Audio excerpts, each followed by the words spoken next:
Baik, perkenalkan nama saya Gizu Praman Mora. Di sini saya akan membuat US video untuk MK Pragmatik, yaitu putusan Mahkamah Konstitusi yang memisahkan pelaksanaan pemilu nasional dan pemilu daerah tahun 2019. Baik, kemudian analisis ideologi, nilai atau pandangan apa yang dibangun oleh teks. Teks berusaha membangun pandangan bahwa pemisahan cawul pemilu merupakan langkah yang tepat untuk meningkatkan kualitas demokrasi di Indonesia.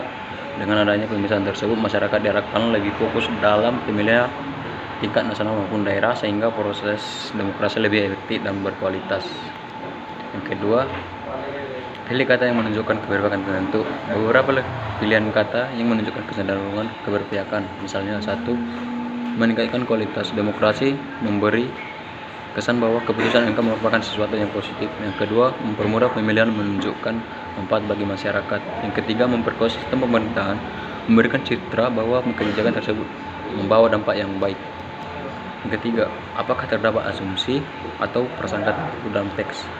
Tentu ya, teks mengandung asumsi bahwa penyelenggara pemilu secara serentak selama ini menjadi penyebab menurunnya efektivitas pemilihan dan memungkinkan pemilu.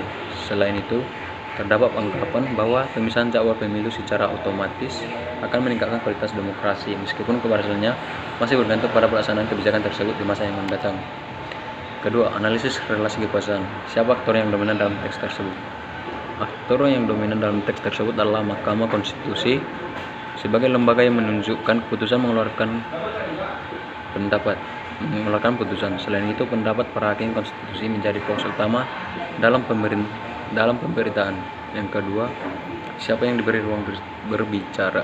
Yang diberi ruang berbicara adalah pihak Mahkamah Konstitusi, ahli hukum tata negara, serta Komisi Pemilihan Umum yang menjelaskan dampak dari keputusan tersebut. 3. Siapa yang tidak diberi ruang berbicara? Yaitu masyarakat sebagai pihak yang akan merasakan langsung dampak kebijakan umum, banyak dari ruangan untuk menyampaikan pendapatnya. Selain itu, kelompok yang tidak disetujui terhadap putusan yang tidak banyak ditampilkan. 4. Kelompok mana yang diuntungkan atau dirugikan? Yang diuntungkan yaitu penyelenggara pemilu atau KPU, karena beban kerja menjadi lebih ringan, serta masyarakat karena lebih fokus dalam memilih pemimpin. Yang dirugikan adalah partai politik dan peserta pemilu harus menyesuaikan strategi serta mengeluarkan biaya kampanye dalam waktu yang berbeda. Kemudian pendapat saya, apakah teks tersebut objektif? Menurut saya sudah cukup objektif karena menjelaskan isi putusan MK berdasarkan alasan yang mendasarinya. Namun akan lebih seimbang jika media juga menyampaikan dari pihak yang mendukung maupun menolak keputusan tersebut. Kedua, apakah dampaknya terhadap masyarakat?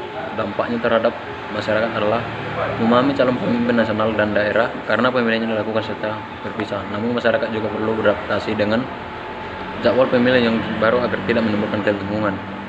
Ketiga, bagaimana seharusnya media menyajikan isi tersebut? Media seharusnya menyampaikan informasi secara berimbang, menggunakan bahasa yang netral, menyajikan fakta berdasarkan data, serta memberikan ruang kepada berbagai pihak yang memiliki pandangan berbeda agar masyarakat dapat menilai isu tersebut secara objektif. Baik, itu saja materi yang saya sampaikan. Jadi simpulan yang dari materi saya adalah berdasarkan analisis wacana kritis, teks lebih banyak menunjukkan perspektif Mahkamah Konstitusi sebagai pihak yang memiliki otoritas dalam pengambilan keputusan. Meskipun demikian, tahap perlu menghadirkan beberapa sudut pandang agar pemberitaan lebih seimbang dan tidak terkesan berpihak pada suatu pihak. Mungkin itu saja materi saya sampaikan. Terima kasih.